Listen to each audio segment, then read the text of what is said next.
Olá, eu sou Maria Cristina de Alencar Nunes, sou fonoaudióloga, trabalho no hospital e vou falar sobre a alta hospitalar. A alta hospitalar é a finalização do período de internação que ocorre com a melhora do paciente. O fonoaudiólogo é o responsável em fornecer informações e orientações sobre a consistência alimentar ao paciente, seus familiares e ou cuidadores. É importante lembrar que cada paciente é único, o que significa que as orientações específicas podem variar de acordo com o grau de dificuldade em engolir. O objetivo do profissional fonoaudiólogo é que esse paciente que teve alta hospitalar não reinterne por broncoaspiração. Isto é, que ele se alimente de forma segura, sem entrada de alimentos e ou saliva na via respiratória.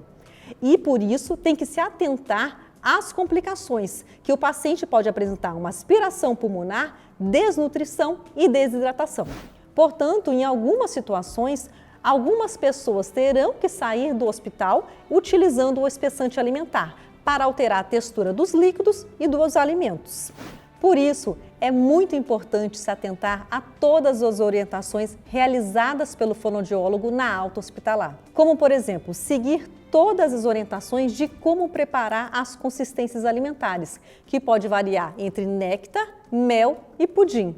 Lembrando que tem a nova terminologia que é o IDSE, que também está associado com as consistências alimentares.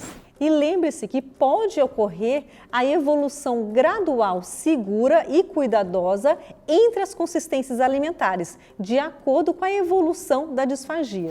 E preste muito atenção na consistência alimentar líquida, é a que oferece maior risco de aspiração traqueal. Muitas vezes é a primeira e até a única consistência que será necessário o uso de espessante alimentar. E quando a gente se refere o líquido pode ser água, água com gás, refrigerante, suco, café, chá, entre outros, na temperatura quente e fria. Para atingir a consistência néctar ou pelo IDSE nível 2, é adicionado uma colher medida ou um sachê ao recipiente de 100 ml. O líquido espessado deve fluir suavemente da colher, formando um fio contínuo.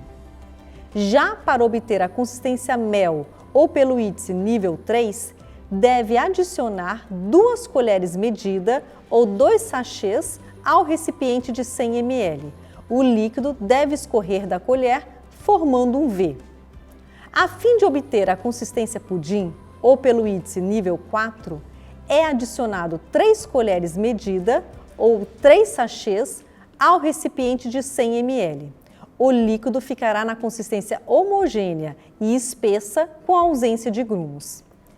Para todas as consistências citadas, é necessário mexer vigorosamente até chegar à textura adequada. Esteja atento ao uso do espessante em certos tipos de alimentos, pois ele pode resultar em um espessamento excessivo, além do pretendido, ou pode levar mais tempo para atingir a consistência desejada.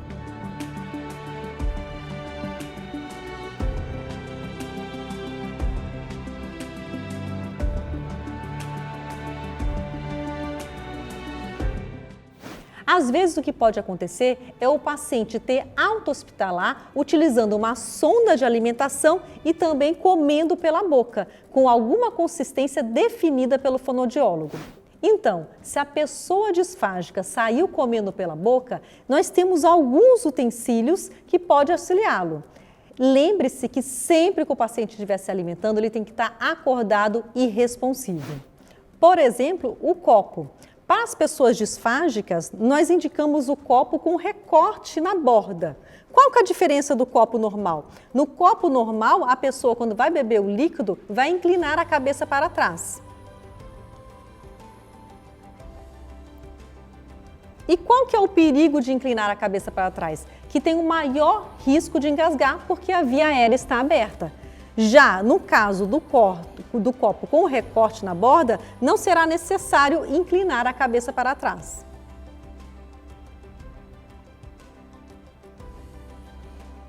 E preste atenção, o líquido escorre mais rápido que a consistência pudim. Lembrando que se você não encontrar o copo com recorte, a opção é o copo com a boca maior, com diâmetro maior.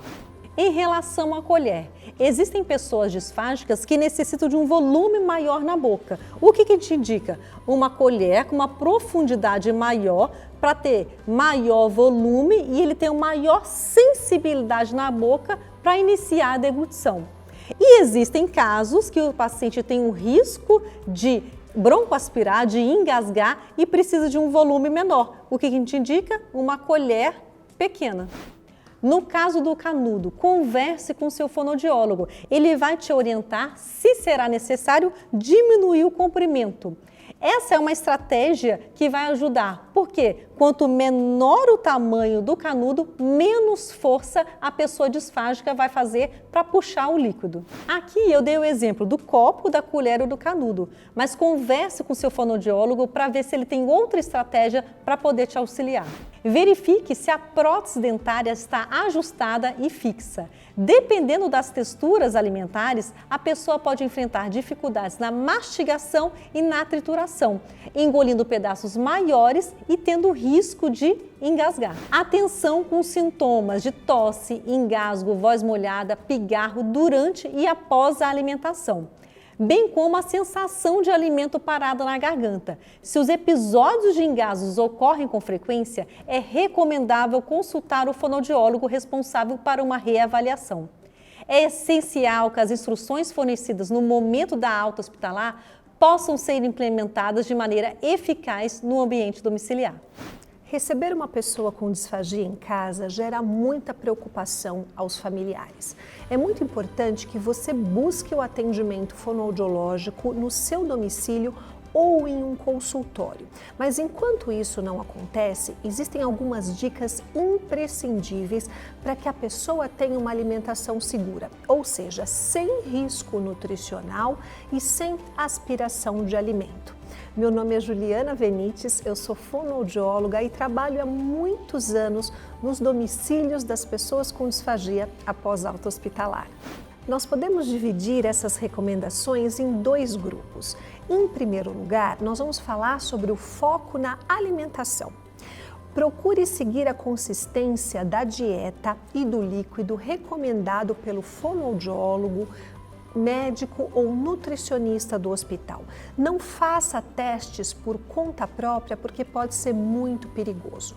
Mantenha a consistência da dieta correta, do líquido recomendado e use o espessante sempre que for recomendado, de acordo com as recomendações do fabricante ou do fonoaudiólogo. Cuidado com a monotonia alimentar. Muitas famílias acabam liquidificando o alimento todo junto, prejudicando muito o paladar do paciente. Então, se a sua recomendação for uma dieta liquidificada ou pastosa, índice 3 ou 4, procure liquidificar cada alimento separadamente para ter um paladar e um sabor mais agradável. Não esqueça de montar um prato colorido e atrativo. Isso também é muito importante porque a gente começa sempre a comer com os olhos.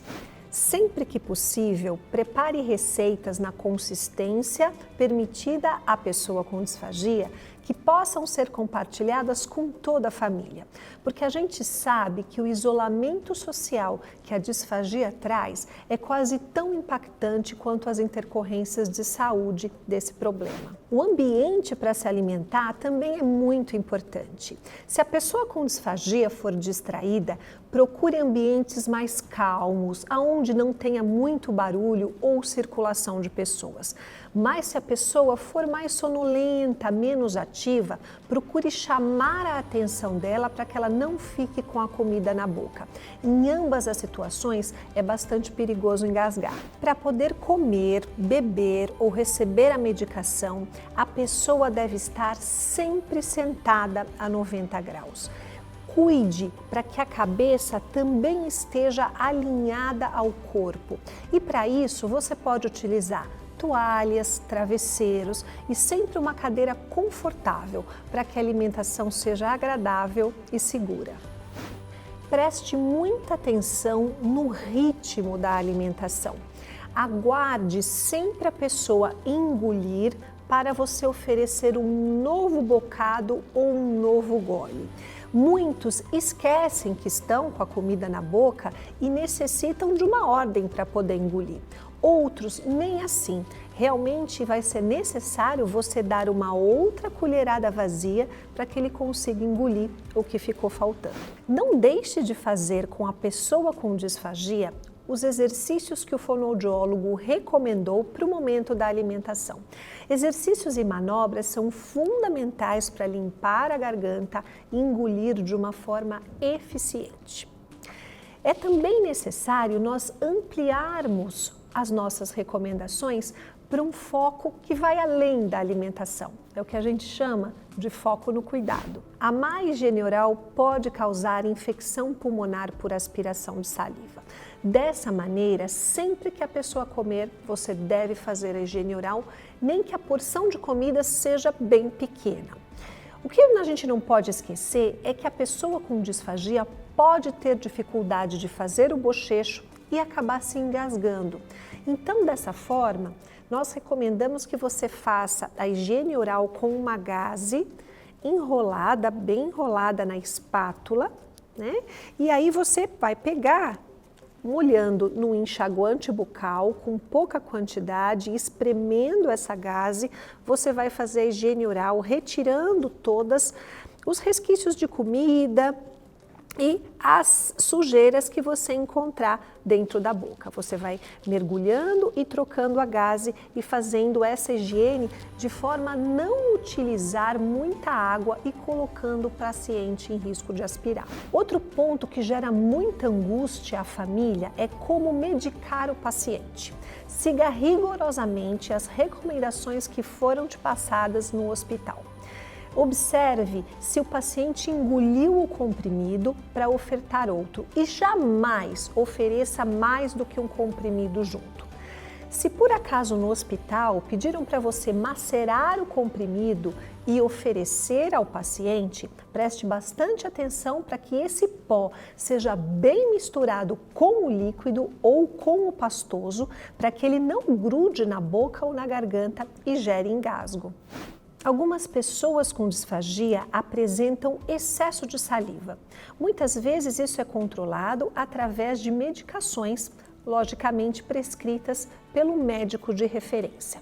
Mas quando você não tiver ainda essa recomendação, atente muito a esse aspecto. Procure retirar a saliva com um sugador ou manualmente com uma gaze.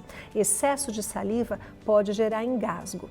Sempre prefira que a pessoa com disfagia se alimente sem auxílio, mas nunca sozinha. Você precisa acompanhar a refeição para prestar atenção em sinais muito importantes, como tosse, engasgo, pigarro, durante e após as refeições, sensação de alimento parado, cansaço para comer. Esses sinais são muito importantes. Anote tudo o que você observar e conte para o fonoaudiólogo, para o médico, para o nutricionista ou para o enfermeiro. São sinais de disfagia e eles com certeza vão conseguir te ajudar. Se a pessoa com disfagia permanecer muito tempo tossindo, com dificuldades para respirar, chiado no peito, dedos e lábios arroxeados, significa que o ar não está passando corretamente. Chame a emergência. Mesmo com toda a atenção nos focos de alimentação e cuidado, nunca deixe de praticar os exercícios que o fonoaudiólogo recomendou à pessoa com disfagia. Não praticar os exercícios é a mesma coisa que ir ao médico e não tomar os remédios. O sucesso no manejo da disfagia compõe tudo isso: atenção nos focos de cuidado, a alimentação, os exercícios e, sobretudo, o seu carinho com a pessoa com disfagia.